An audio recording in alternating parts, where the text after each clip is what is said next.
I will probably bring to the table next month. If you have any questions, just let me know, but I think you were there for that one, weren't you, Andrew? I was there, yeah, for the, for those three factors that should, help to guide your rate. It'd be kind of neat, I think, sometime that whenever we discuss this, to talk about, I like the kind of exercise she went through with the, I think she had the first one was the debt ratio was, you have to bare minimum meet that, then you want to meet the cash on hand, then you want to meet the Target operating income. the operating income, and then kind of showing how you would, the example she went through of how you maybe would set the rates or try to get them up. If you were below those standards, how you could get them above. But I think also we'd want to look at maybe as part of a policy is, how do maybe we put into the policy that we evaluate the rate every year as opposed to every so many years, because I wouldn't expect the rate to stay flat year to year because things change. Mm-hmm. And by waiting to adjust the rate, then we have to make a bigger adjustment whenever we do make it. And she had mentioned how the importance of that is the fact that you're essentially not compound. Is it compounding or?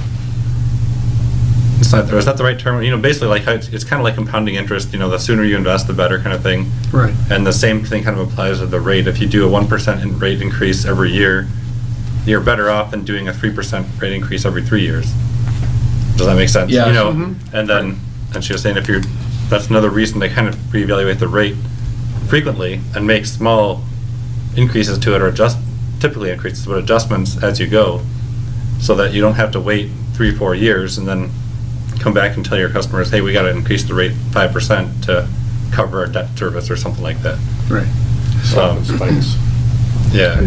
And so the kind of thing, it kind of goes back to that, understanding what the whole service versus supply, role, but right. by kind of getting into a routine habit of doing that. Right, and what that's part of what the long-range planning model that I have does, Mm-hmm. right? Because we look at that every year and we plug in a number of 1 or 2 or 3% every year and see where that takes us. Mm-hmm. And so we try and stick pretty closely to that. And so what's happened in the last 2 or 3 years, because of our revenue growth, because of the number of kilowatt hours we're selling, the way the business has gone in town and so forth, we haven't had to take those 1 or 2%. We're getting the revenue, and our kilowatt hours are increasing, but we're spreading that we're spreading the administrative cost over a larger number. Mm-hmm. So we haven't had to take those 1 or 2%ers. Right. And so, but it is, like as Steve said, time to take a look at that cost of service, because I think the average right now, and I can't remember if Don said it in that specific session or another, but the average cost of service for a residential customer in the state of Michigan now is somewhere between $15 and $25. That's what the municipal utilities are charging for The customer charge. That customer charge, that flat fee. And so ours is around $10.40, I think like 1080. $10.80. So we're probably a little low there, and that would be how we would start looking at our rates in terms of how we need to adjust it. And that's probably part of what's going to the PCA. We've used the power cost adjustment factor to be able to adjust our rate, and it's basically been because of the increased cost in purchase power. Mm-hmm. But it's probably time now to build that back into the customer charge and spread it appropriately across, whether they're residential or commercial or industrial. Mm-hmm. So I think that's where, when we do our next rate adjustment, that'll probably be where most of the differential goes, is changing that customer charge and eliminating part of the PCA. Because we're kind of at the upper limit of the PCA now, aren't we? Right. Yeah. Yeah, we are. So, good. Any other questions on that? All right. Strategic planning. Last month I handed out a revised updated strategic plan and suggested that we may be at a time where we need to revise or look at some of those items. I think maybe after the regular meeting in November, we can take a half an hour or so and go through some of that strategic plan information and see if there's any new things we want to add, if there's any things we want to take off.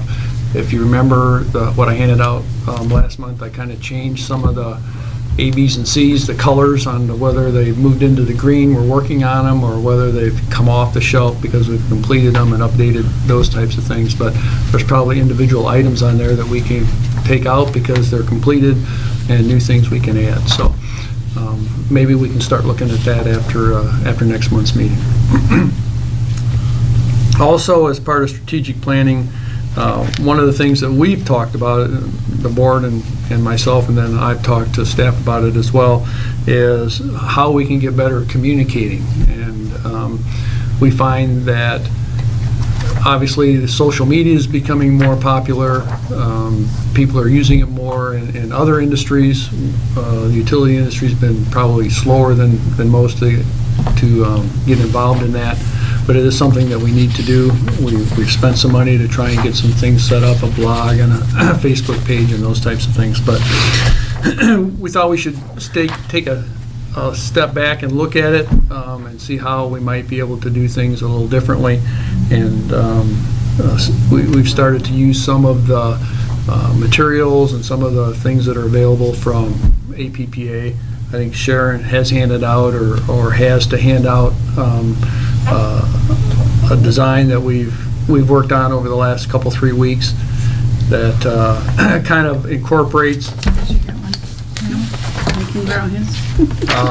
some media information available from APPA and ties it to Lowell Light and Power and uses our slogan and logo.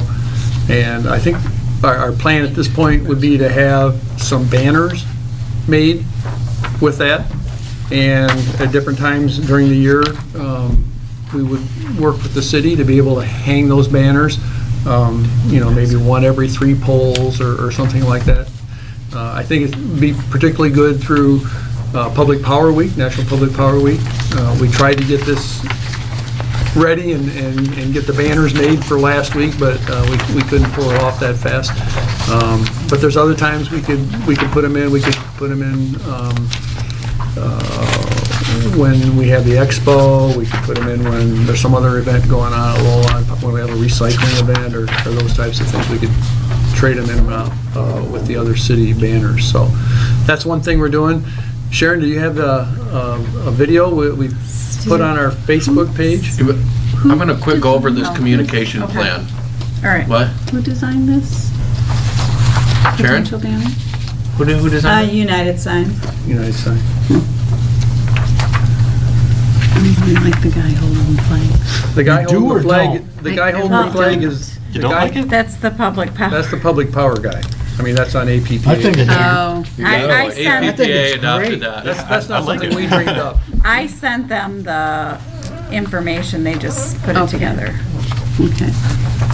So, Kind of to expound upon what Greg was talking about, I did, at a very high level, come up with a communication plan with 4 main areas: Facebook, our website, smart utility systems, and our blog. And it's just a plan that myself and Greg and staff have come up with at a high level to help communicate with customers better. And I don't know if I don't necessarily want to walk through this completely, but if you guys can review this within the next month in that strategic planning, we can go over this. And I don't know if we're going to adopt a formal policy, or if you guys have input or improvements, or if you guys can think of anything that we might be missing or that we shouldn't be doing. Once this kind of gets your approval, we're going to start assigning specific tasks to specific people and really carrying this out. have you checked your analytics on Facebook to see when your best times for posting and stuff? No, but we have gotten a lot more likes lately. But Because you can check not only the day of the week when you're trending, but the time of the day. right, So if you play with the different times of the day, you can start to see where you're getting the most traction. right. Yeah, I'm gonna have to. We should do that. Have you ever looked at that, Sharon? No, sometimes I get like emails that'll just kind of give me a brief synopsis of it? When we post and people like and how many people viewed it I know, and all Tamara, that you've stuff. offered to come in and help, and so we it's can set also- something up with It's Steve. also really, really cheap to do the boosting, because if you really want to increase your number of likes, if you see something that's running well, Mm-hmm. you spend $10 or $15 to boost it for a week, and it usually has really good results. Really? Mhm. Okay. I mean, I play with that with some of the webs, or some of the Facebook That's probably our pages. biggest struggle on Mhm. B3, develop a contest or reward to increase likes, but boosting could be under there. Mhm. We have cards, we're trying to tell people about it, you know, at the Harvest Fest, or if they call, or if they come in, we have cards at the desk, but Well, I guess I you get don't- $5 off Yeah. your bill. Yeah. I don't know if we need to have a contest or, you know, a poll or whatever. I don't- For suggestions. I just don't think that would necessarily be our goal, though, to increase likes or views per se. I mean, we're trying to make this useful to people. Yeah, it's like a So it's- catch-22. If we provide things of value, you'd think people would like us. Yeah, You and know so I what I think mean? just the more you do something Right. regular, the people are going to start using the page. I mean, you know, you just look at the city's police department. I mean, they've made a good effort in the last year or so to put stuff up there regularly, and you know, it's Yeah, we've been It's getting making atten- 3 I or mean- 4 posts a week. Yeah, but it does matter what you post, because Yeah, if it you does. look at what the police department's been doing, I mean, honestly, a I lot of thought their- some were a little questionable, yeah, but they're um, learning, you know. So it's the silly videos, it's the things that they're doing for interaction. I mean, there's a lot you Not can always do pertinent to the actual boost. organization. It's not necessarily information in terms of the police department. It's fun Right. stuff. you Right. know? right, but it's also a way of interacting, you know. And I Yes. think that's what they are And I doing think well, that's is what- engaging with people so Right. that they kind of feel like they know who the police department Right. is. And we'll get there, you know, we have a plan. So I think, like, I was just trying to caution against artificially trying to market or inflate a certain value, because if it's not an authentic thing, people aren't going to come back for it, you know. And so it's the kind of thing where as long as we're putting out information they want to use, they're going to keep looking at it. It's a natural thing. You don't need to, you know, boost, I don't think. Maybe I'm wrong, I don't know, I'm not an expert at this, but You do. You This is you gonna be have our to be strategic customers. about how to boost it. I mean, all the studies that Well, are you out do wanna there be on strategic, but- Facebook and, yeah. but our goal isn't just to become the most popular utility. Our goal is No, to, I know. No, No, but but the more, we've started the more posting people things are of value. using Facebook, if you can really get people to engage and interact, Mhm. the more they're doing that, the more customers that are doing that, the better off we are in terms of how we Right. communicate with our customers. So yeah, you do need to put some effort into getting more likes on your page and encouraging more of your customers to use that as a communication channel. Mhm. And that does require, Otherwise, when you put out something of importance, they're not going to be looking. they're not going to see Yeah. it. And you're building a feel-good factor. So- Right. Okay, we have the website. We've talked with Betsy from Adorio Technologies, who handles all of our IT needs. She now produces and makes websites. She didn't in the past. Mhm. I think we're going to talk with the city first and make sure we're all on the same page, but there's the potential to modernize our website as well as make it mobile friendly, Yeah, which is That's- huge. and that was supposed to And be that last kind of time. relates to number 3, which is smart utility systems. Like more than 60% of people look at it on their phones now. Yep. Last meeting, I went over smart utility systems. If we went AMI, this would be a platform for customers to engage with us with e-bill, paying via their phone with an actual mobile app, submit service requests electronically, view outages and maps in real time, historical energy usage, a variety of things, and we'd have our own app. It's very affordable. I think it's only $3,000 or $4,000 a year. So I think that would be the biggest game changer. And then the last would be a blog for more in-depth stories for the people who do want to read about a project or a vision or a strategy or a goal that we have, like an actual, board like, chair should write almost a like a blog. paper type of thing. So that's our high-level view. Think about it over the next month, but we are putting an emphasis on this. I like this plan. I Okay. think that goes a long way towards getting this much more routine, you know. I think once people know what they're supposed to do and we have a plan and they just Yeah. start doing it, It'll be much better than just random. Yeah, I'm really intrigued by the customer platform because I think that's going to be a very easy way to engage because it's going to be directly related to how people use this utility. And even things like the energy optimization programs, it's going to be a lot easier, I think, or have more, there's more you can probably do with that if Right. people have an app that can be part of whatever you're trying to accomplish that. There's, gonna be a lot more fun, you can nothing even else. have an energy efficiency button on the app, where there will be all our rebates, what store they can go to, compare their own energy usage to other homes of similar size and square footage based on, data in the state of Michigan and the United States. It's unbelievable. So, Tina and I are gonna schedule a demo. If anybody would be interested to see a demo of the product, it is really cool. Good. Thank you. And Thanks, then Steve. Sharon, we're gonna show a video, correct, Sharon? I have to, That means after restart it, and I'll make it full screen. He's the superhero of public power. Yes. That's did the you public know power. Get him you a get your cake. electricity Captain from a public Power. power utility? That means you and your neighbors own the utility. I don't know. Your local government runs the utility, just like they run schools and libraries. Your public power utility is here to serve you, not to make a profit. 48 million people, or 1 in 7 electricity customers, have public power. Across America, there are about 2,000 public power towns like yours. Learn more about public power and what it means for you.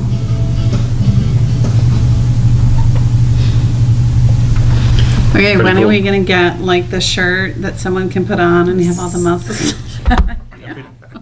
Perry's well, He has a shirt, he just. There you go, Perry's got the muscles already.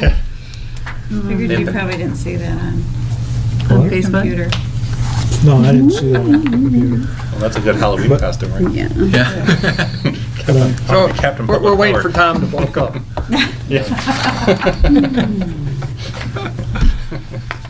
Okay. That was strategic planning, so we'll plan to spend some time after the meeting next month. So we'll have sandwiches or something and camp out for a little bit. Next item is advanced metering. So Steve, you're on again. Oh, nice.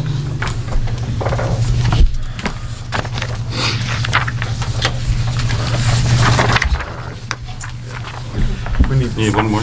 Yeah, More? Thank you. I'm good. You all set? Had them coming in We're both good. directions. Oh, just the slides. Thought you needed one. I did, but somehow I got one. You got it first. Okay, you're on. Okay, for the past, I'd say 3 to 6 months, I've been spending a significant amount of time talking with different AMI vendors, doing research, looking at costs,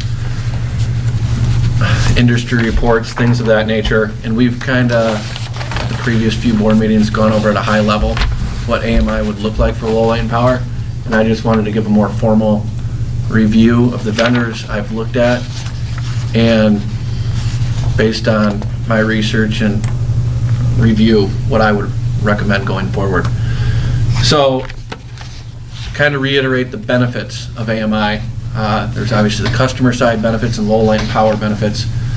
We've gone over these a few times, but customers would have the ability to monitor usage and billing amount, hour, month, year.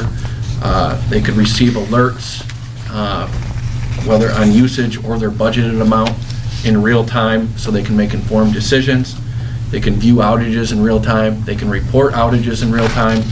They can receive an e-bill, more convenient for them. They can save it as a PDF. We also want to incur the postage stamp, the postage statement and envelope fee, which, believe it or not, would be a huge money saver. And that would be my favorite part of the host system.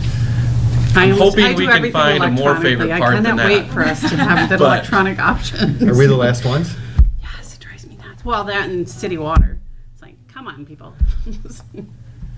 They would have the ability to submit service requests, whether a disconnect or a reconnect, things of that nature, electronically. We could have time of use rates or prepaid metering. Does everyone know what a time of use rate is or prepaid metering? No. The time of use rate is basically the idea that we actually are paying more for power at certain times of the day than others. Oh, yeah, okay. So we could have a rate structure trying to decrease our peak at certain times of the day by incentivizing people to use power at a different time of the day. Mm-hmm. Currently, we could not do that with our metering system, but this would allow us to.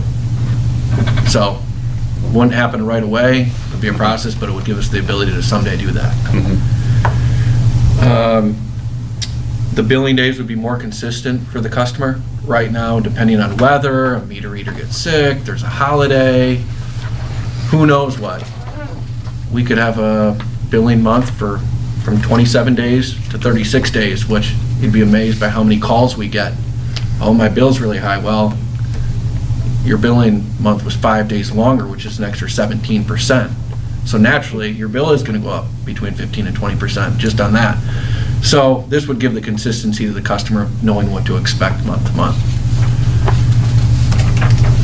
From the light and power side, we decreased the number of billing days outstanding. We've gone through this process in the past with when we have our shut-offs and when we read meters and we have a variance report and we have to input all the reads manually and then a number of things. This would allow us to read later in the month and eliminate a few of those components that we're doing right now. It would also free up time for staff, Gail and Ron specifically. Ron does a lot of variance checks, meter reads throughout the month with people moving in and out. Gail having to enter all the meter reads by hand. So I looked at timesheets. I estimated it would save roughly 40 hours a month or more, which we could be doing other things. Well, not to mention that you equate that to dollars saved. Yeah, I mean, that seems like that would be significant. it is significant. Tens of thousands of dollars a year. Fewer, if any, billing corrections or errors. For the most part, we have few, but with 2,750 entries a month, you're gonna have fat finger one or something's just gonna happen. Monitor over and underloaded transformers. We can decrease system losses through theft or detecting a metering problem, such as when one of the 3 phases at King Millings meter went out. More accurate budgeting and cash flow projections. GE gave me an industry study based on how old meters are.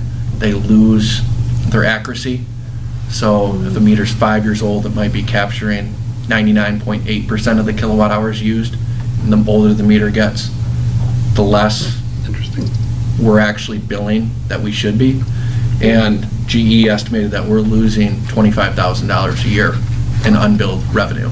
So over a 10-year period, that's $250,000. And as you'll see, the whole system, I estimate to cost between $450 and $475. So in a 15-year period, if rates never changed, you would almost recoup all your revenue just with this. And this doesn't include stamps or e-billing or just other functionality that the customers would benefit from, like more intrinsic value. So do these meters have that same issue, that they're decaying accuracy? I did print out a report, and this was a white paper done, and the accuracy of smart meters, both in development and practice, have been confirmed to improve on the older electromechanical meter technology. So they state, this report says they'll be more accurate for longer. Other people have said the meters don't last as long, and I don't know if that's because technology gets better so much more quickly. But nowadays, the AMI meters allow for like firmware updates, so you can push like software updates into the meter from like our head end, which kind of is trying to future-proof the meter. Does that make sense? There's not like a physical thing in there that just wears out from, you know. I imagine everything's gonna wear out over time. Yeah, I'm just wondering with the fact that its metering ability decays over time, is that just I don't even know what. What physically happens when causes the that. electronic meters go bad is they either work or they don't. They go out. The mechanical meters, they will actually slow down. And that's where Steve's talking about these losses on there. You wouldn't know. I mean, and when you talked about people, when they get smart meters or electronic meters, their bills go up, that's because when they went from that mechanical meter with a dial on there, it had been going slow for so long, and then when it's replaced with an accurate electronic meter, it catches up to them and says, this is what your actual use is. Okay. So it sounds like then the newer ones, they don't have that same issue of the dial slowing down? No, or- there is no dial. It's just a all digital electronic. sensor, so. It goes up, Okay. it works or it doesn't work. And the other thing I'm thinking of right now, even is, we'll be able to tell if a meter is going bad, because we'll very accurately be able to tell how much power we purchased in a day, how much power we sold. So, because I can just take the smart meter readings from midnight to midnight, look on our portal for Oh, and then- MPPA and see how much power we bought. And I could do this very quickly, day to day, and if all of a sudden I'm seeing a slow decrease or Like a leak somewhere, so to in speak. sales or an increase in loss percentage, we can start identifying, okay, what's going on. So I don't think that would be a problem. when this switch is made, then there's going to have to be some education process, because we don't want people to be shocked by that change in. That's their bill. true. Well, it's not only the AMI or smart meter, we have Right. electronic meters that we use now. We Right. don't put mechanical meters Right. in anymore, so when a mechanical meter goes bad, we put in an electronic meter. But for those of Oh, us that so- have the old meters, Yes, it would be Yes. beneficial to Yes. give some education so that we're not shocked. My Right. 30-year-old. That's what I'm thinking. I got a really old one. so. And then the last point is the reality of the situation that we would no longer need our 2 meter readers. They are both retired, and they do this, they say, turn an extra, sum of money every month, but also just to get out and, like Nancy, just has fun walking. So it is unfortunate that we would have to relieve the 2 meter readers of their positions, but they are retired, and it's not like they have pension or benefits through this. But that would be an additional savings through going AMI. So we're So not what- hurting anybody by putting them out of a job. I'm getting ahead of myself. I mean, No. I have questions about, when you hand these things out like that. I mean, I've already gone through to the last page. Yeah. at one word speed.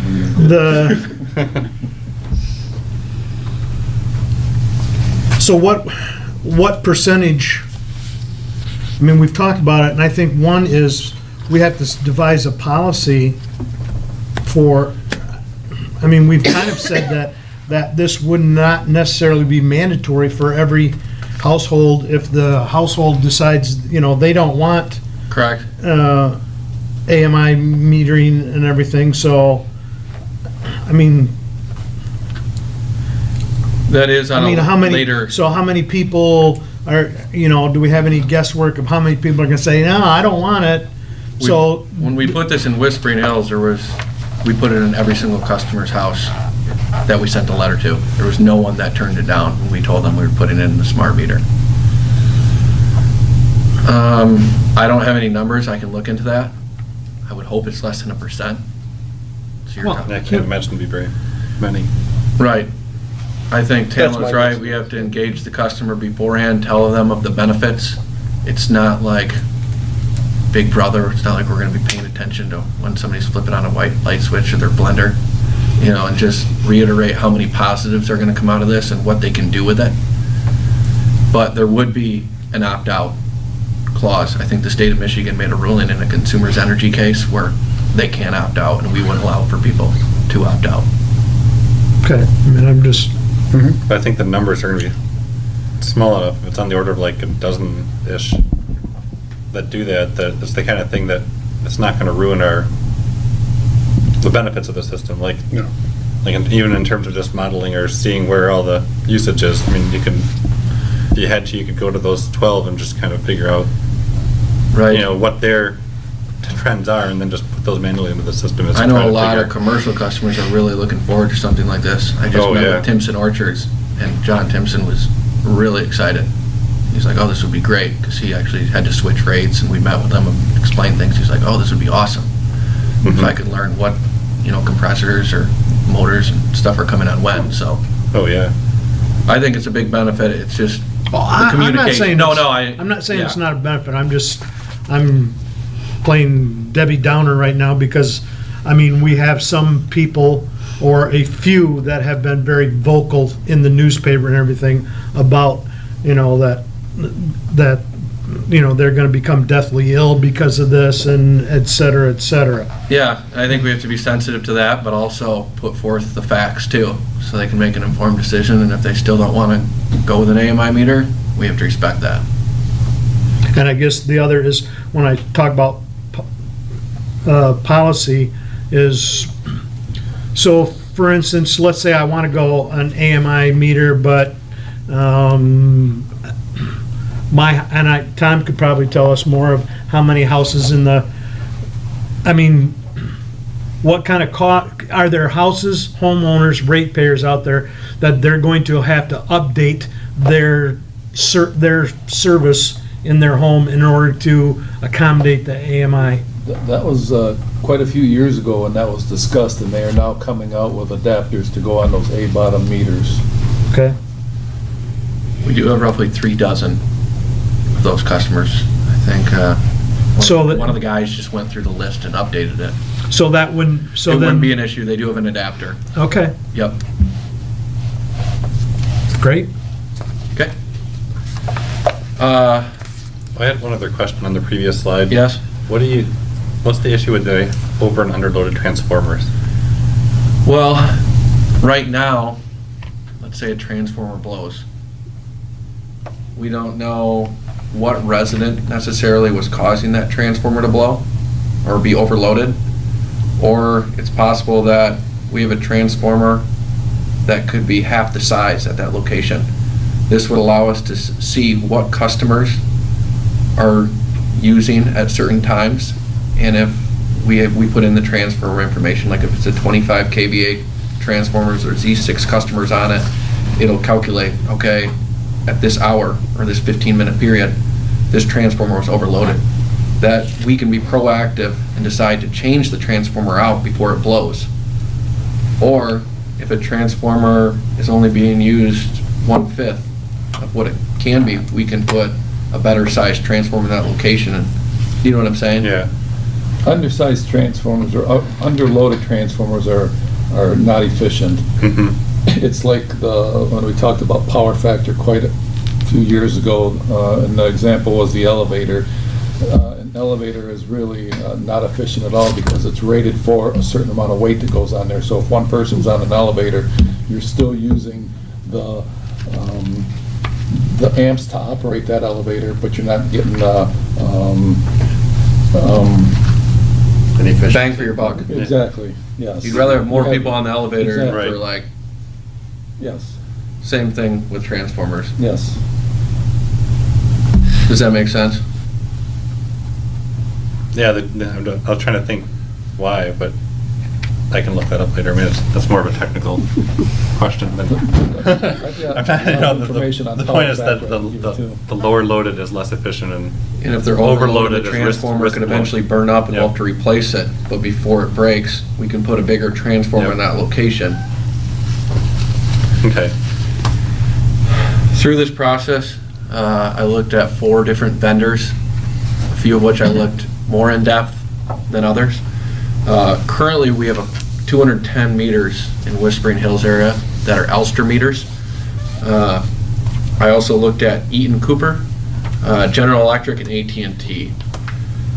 To review Elster, in the summer, fall of 2011, we did start a pilot study that cost $30,000.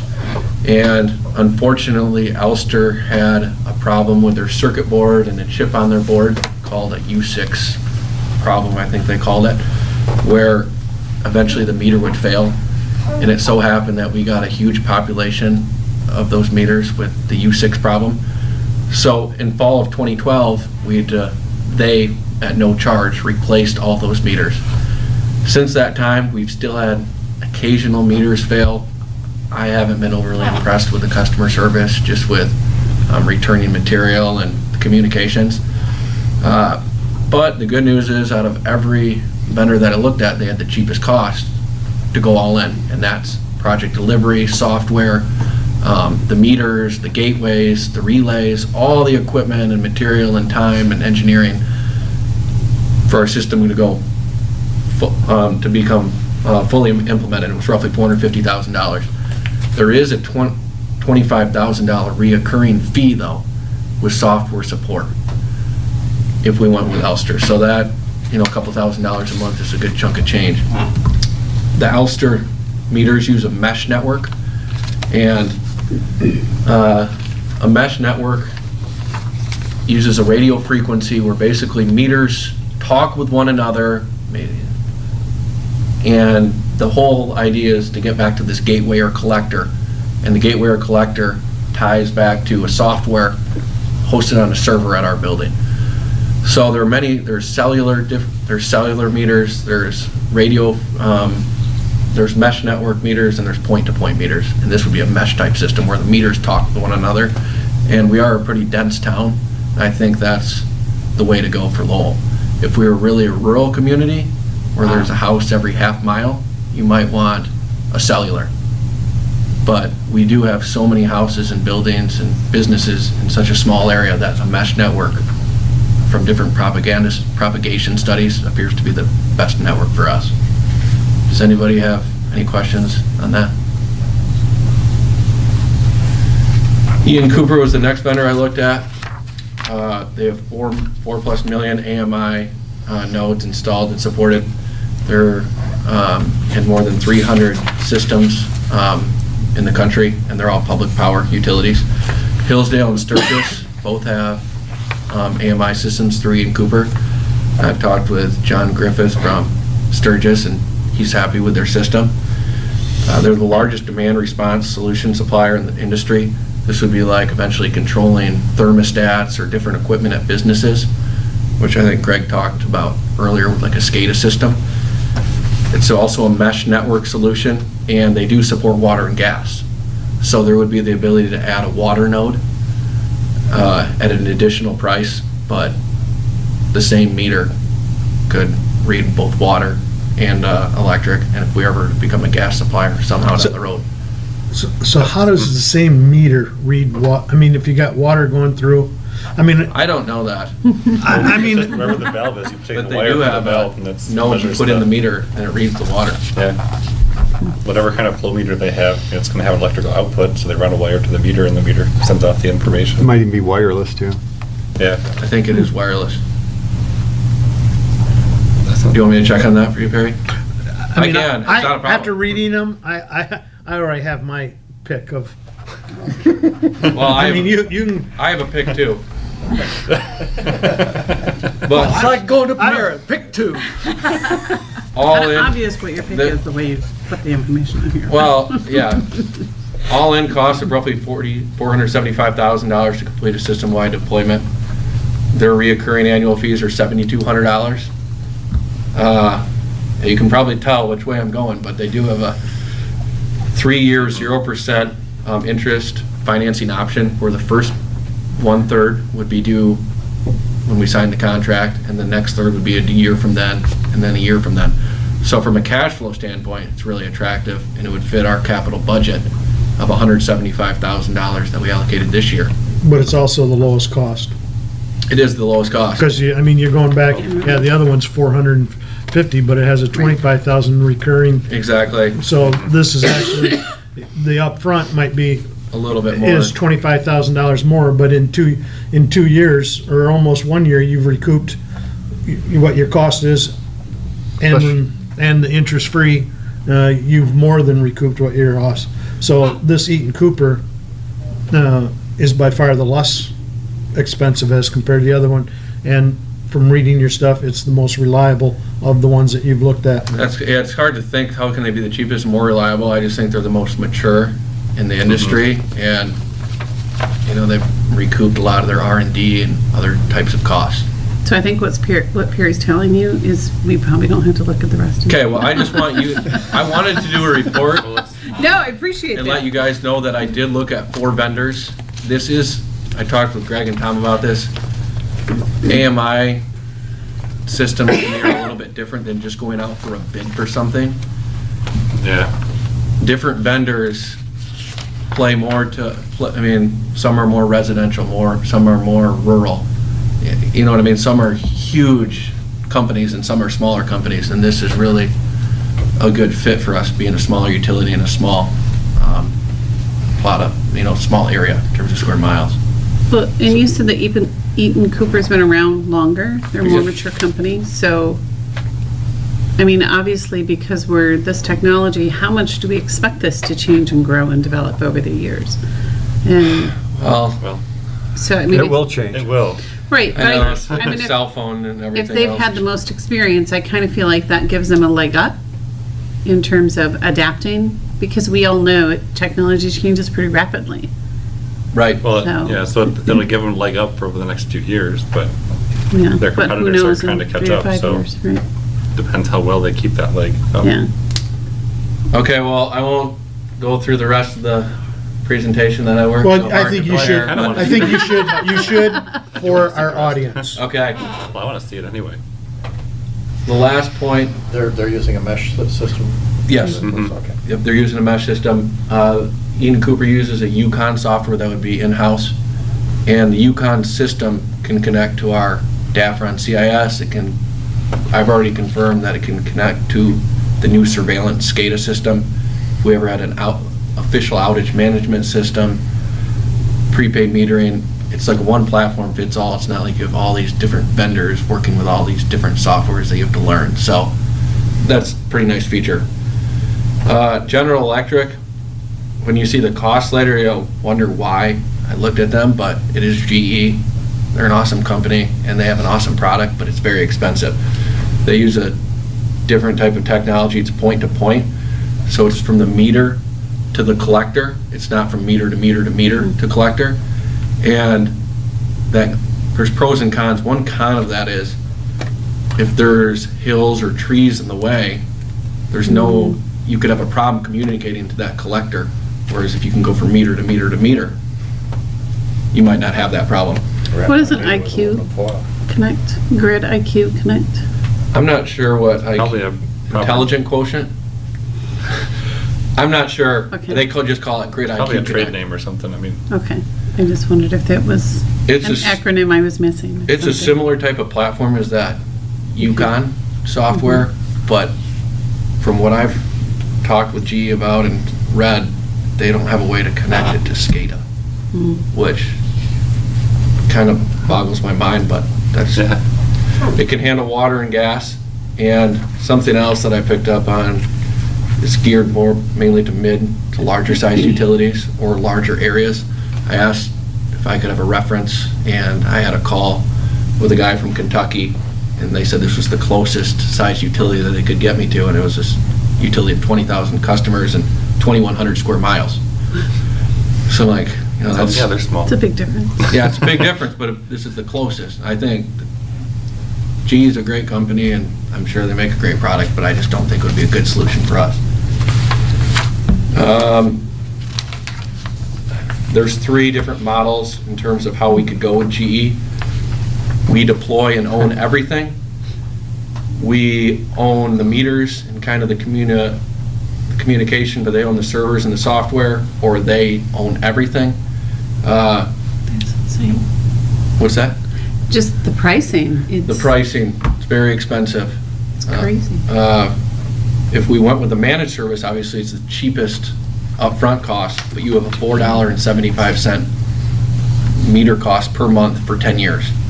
So we're talking, 2,600 times by 5, that's $13,000 a month in meter costs. We wouldn't have the payback. This is just a graph of 10-year cost of ownership. The top 3 lines are GE. The black line is the cost of Elster, and the red line is the cost of Eaton. Eaton has that smaller reoccurring cost.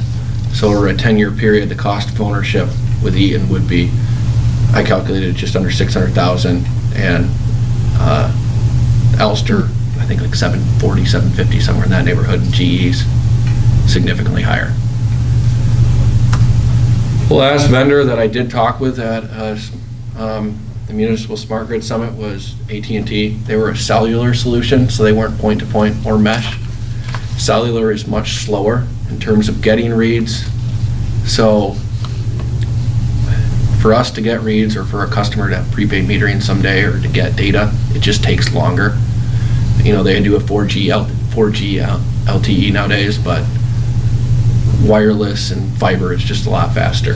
There's still a 50 cents per month cost per meter to read, so that'd be $1,300 a month. We wouldn't see the savings as we would with an Elster or an Eaton Cooper solution. And I didn't take as an extensive look as this just because they weren't mesh and the cost per meter. So, in conclusion, a hopeful timeline would be if you guys do have a consensus, I would go to the vendor of your guys' choice and request a formal contract, scope of work, pricing, timeline that I could bring back next meeting, have our attorney review. And if that were to happen, bring that back to you in November for potential approval. And in the next 3 months following that, have town hall meetings, communication, PR. The software would be installed here and they would do dummy runs to make sure the collector is communicating with the software that's installed, the software is communicating with our DAFRON, do dummy reads or file transfers to make sure everything's working. And then in between February and April, do a deployment depending on the weather and the guys' availability. Can you remind me, I know I asked this before and I honestly don't remember your answer. It's old age, what can I say? That means then we would replace all the meters that were up where the test was, correct? Correct. Okay, that's what I thought, I That would wasn't be, sure. so that's a potential negative as And- well, going with Ian. all the Have way. we had any follow-up with the people that have been on a smart meter? Just, I mean, to see if they've noticed any difference, to see if they've had any issues, you know? We Okay. haven't got any calls that there have been issues, Okay, and we also don't have like the customer platform for them to engage. okay, Right now, we're using a third party called Byram Labs that just gives us the ability to get a reading at Okay. any particular time, but there's no power factor, demand. I mean, there is demand, but the customer can't engage in it, see their own Okay. demand, see their usage, see Okay. historical data. okay. So this is all done already, I see by the last bullet. Yeah, that's the end of the presentation. It's I mean, 2016. I know. That's what I was- It's a typo. Yeah. Oh, what? It said February to April 2015 And install the meters. installation happened That's in- okay. Oh, That's all right. I was just teasing, but in a way at the last bullet too. Yeah, that one. there we go. All right. Ruin the entire presentation. So if you have any questions, there are just a few other facts that I wanted to just let you guys know about. In this white paper, it's the Federal Communications Commission.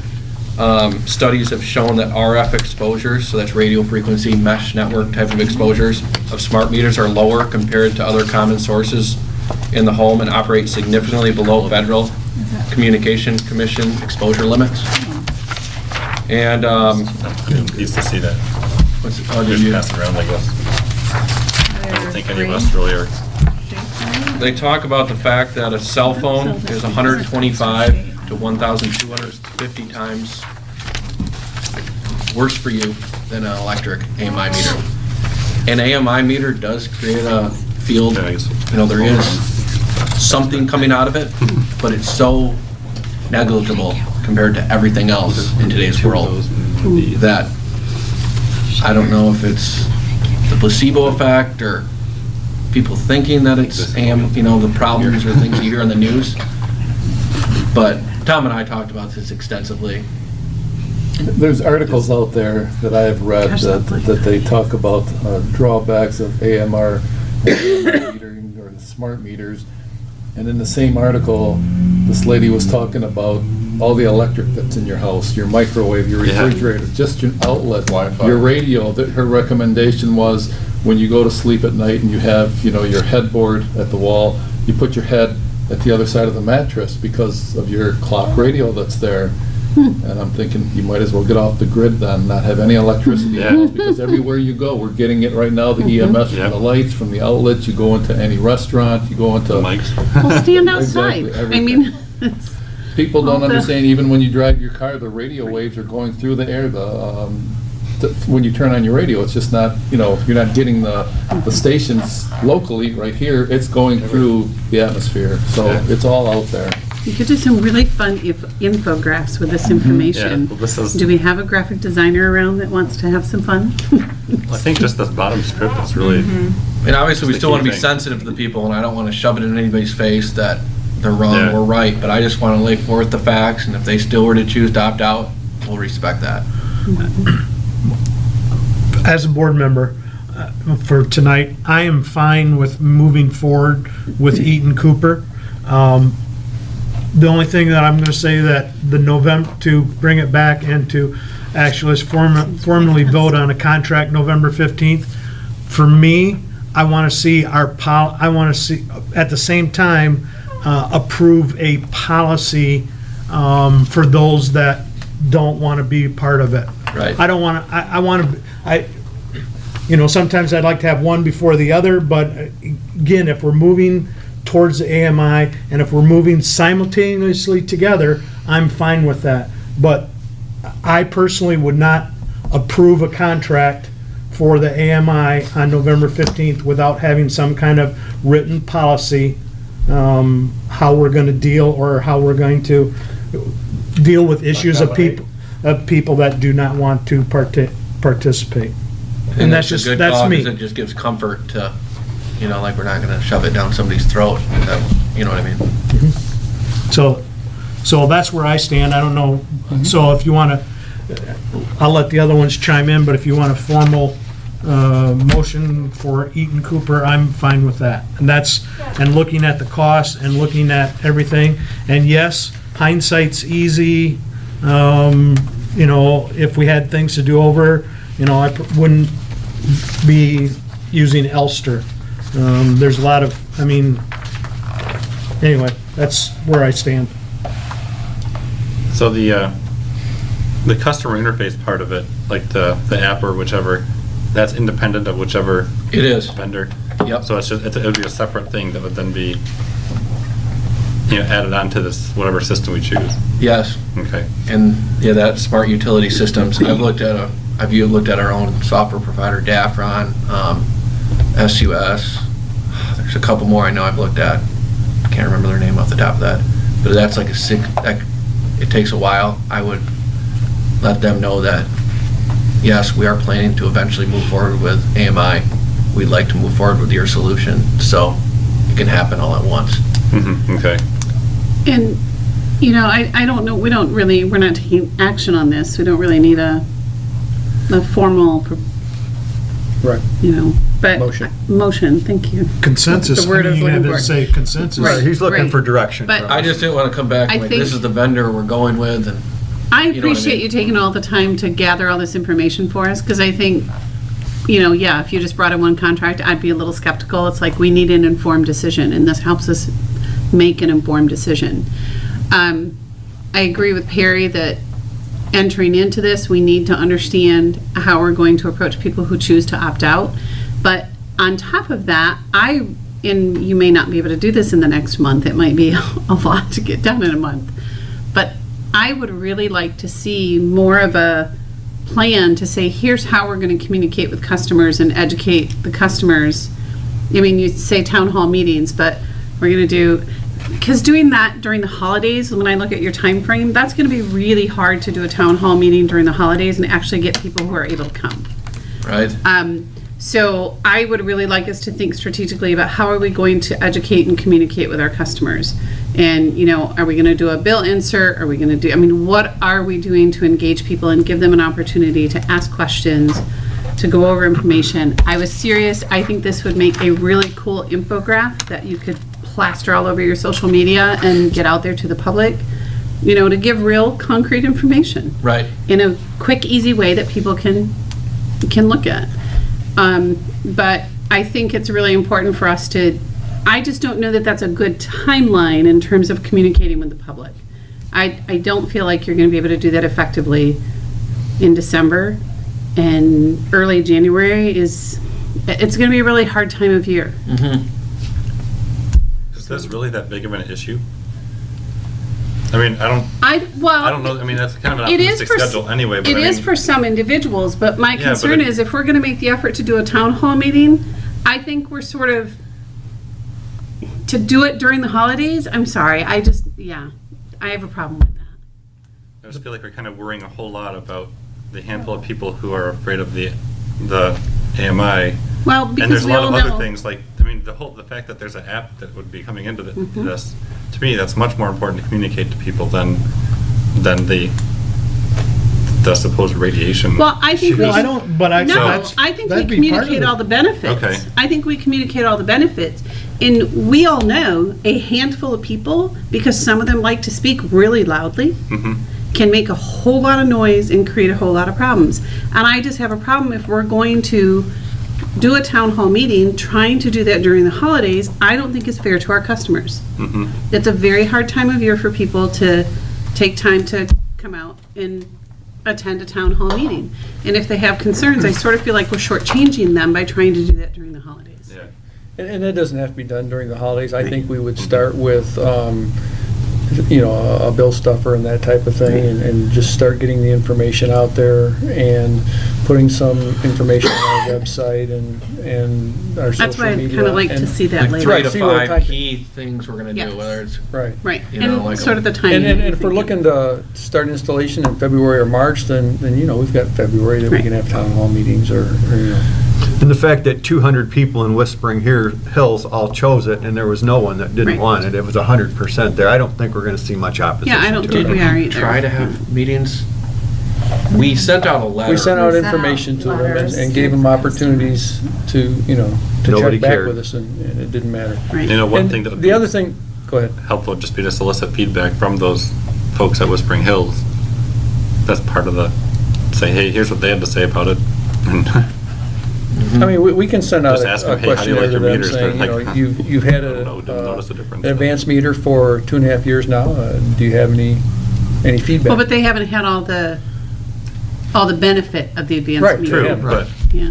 you know, they've had to deal with their sounds like a lot of them had to get their meter changed out twice. and, Right, right. You know, Yeah. And and I don't know how, when you know.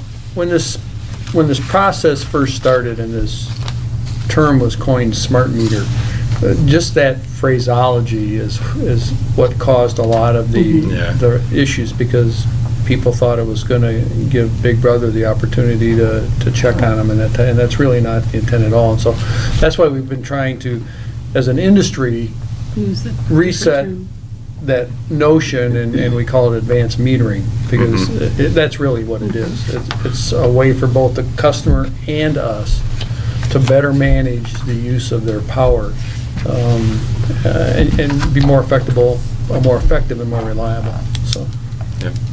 Is there something you could include in the envelopes or something like that, where some of us are just, I'm good with it, just install it? Right, yeah. Is there something we can check? on? RSVP. So- Yeah.